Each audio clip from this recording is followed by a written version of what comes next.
There is a growing field of Jewish life and community centered around food outdoors and environmental education.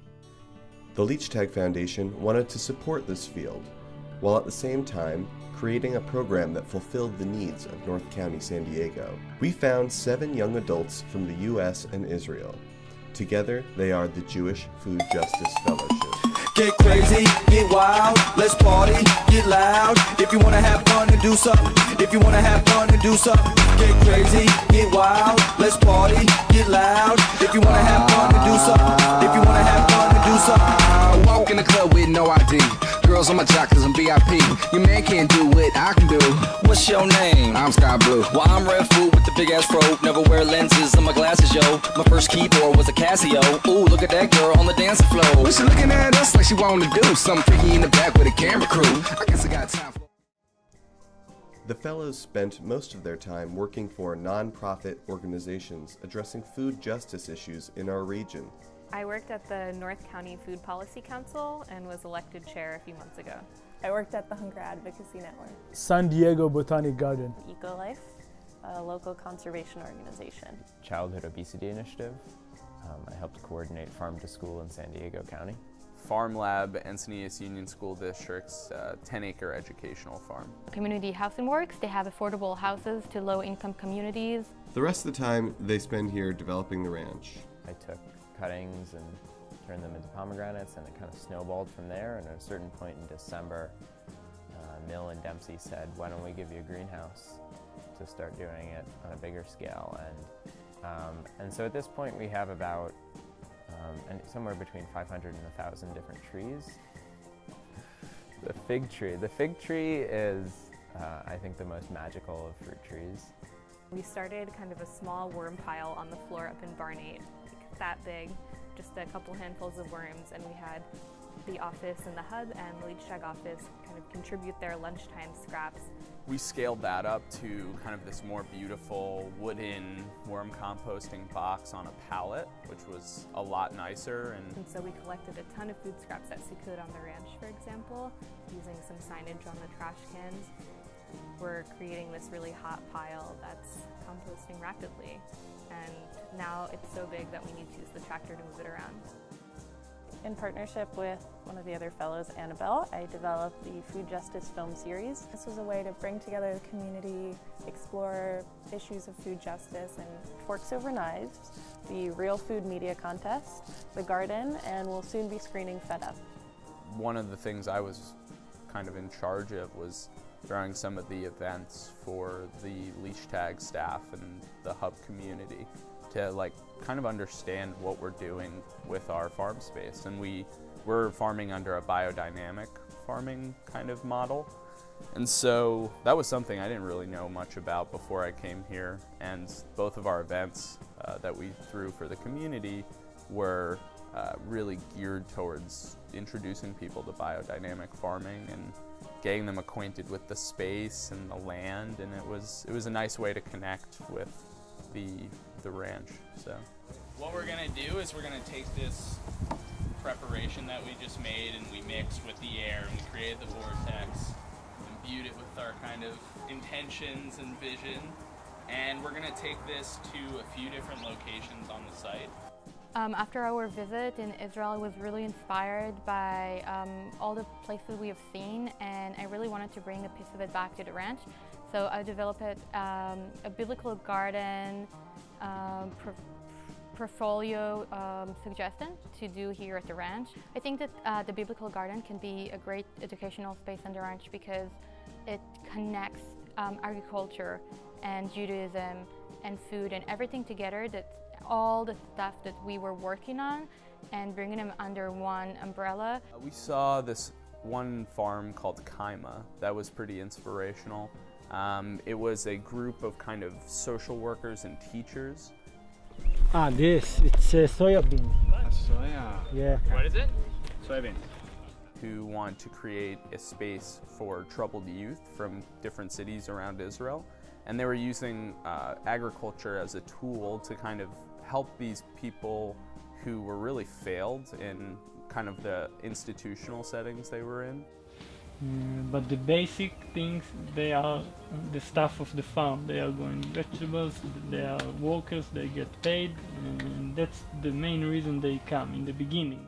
And they could come to this farm and it was a safe place for them to kind of be themselves and kind of succeed in a way that they weren't allowed to wherever they were coming from. It was a really focused way to use agriculture to bring about positive change, you know, that I don't think a lot of people think of. It was more of a horticultural therapy approach almost. Tzvi and I worked on a program for Ramadan with the Pacifica Institute, and I'd say that program was really influenced by our time in Israel because we had seen organization after organization kind of building bridges between different religious groups. We're trying to do whatever we can to develop all our programs and to translate it to Arabic. We're reaching out to schools. We develop some social projects that working with kids or youth in East Jerusalem and to train them to be gardeners.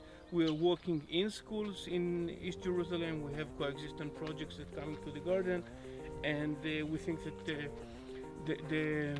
let's say the welcoming the diversity shouldn't be only about plants. It should be more about people. There's a certain kind of energy and momentum when you kind of break down barriers and reach out to people who are not from your own community, and that's what we really try to do here at the ranch.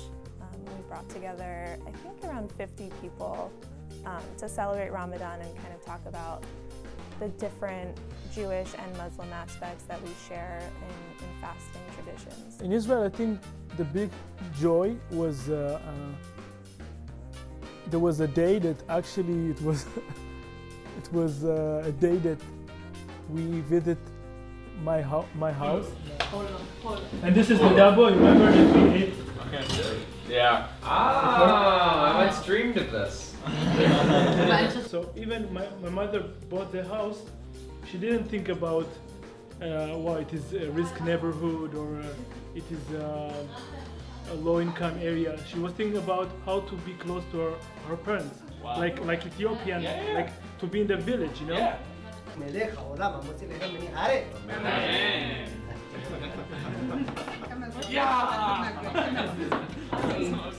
Even though it was very hard to come to Israel, she feels very, very happy to be here. You know, she's like the dream comes true.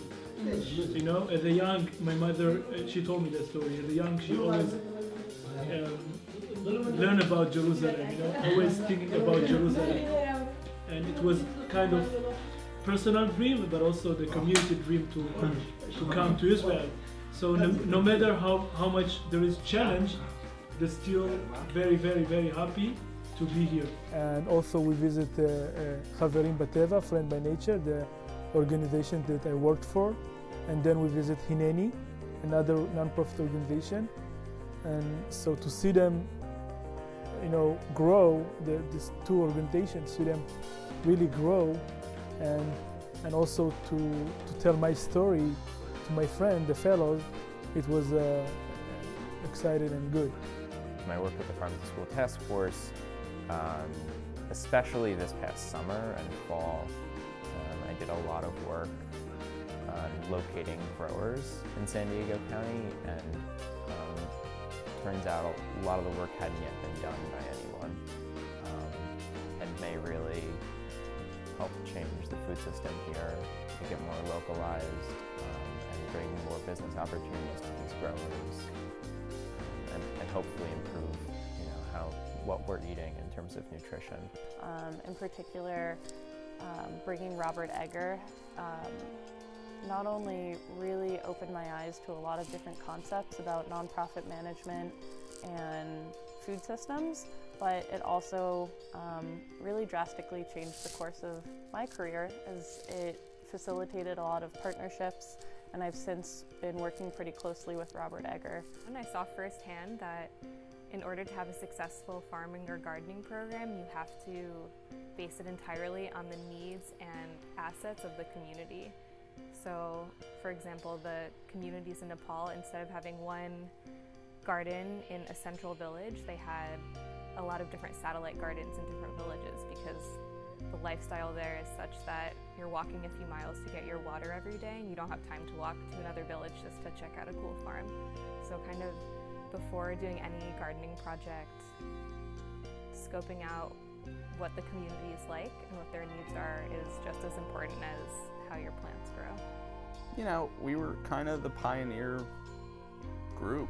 We helped set the stage for kind of the vibe and the community and the programming for this space, and I'm sure it'll evolve. And I think we really had a chance to give our input about how we view the ranch. But it was pretty cool to see this place kind of transform over the past 15 months from, you know, kind of a abused industrial agriculture site to more of a real community space. Kind of being the beginning of that transition was pretty exciting.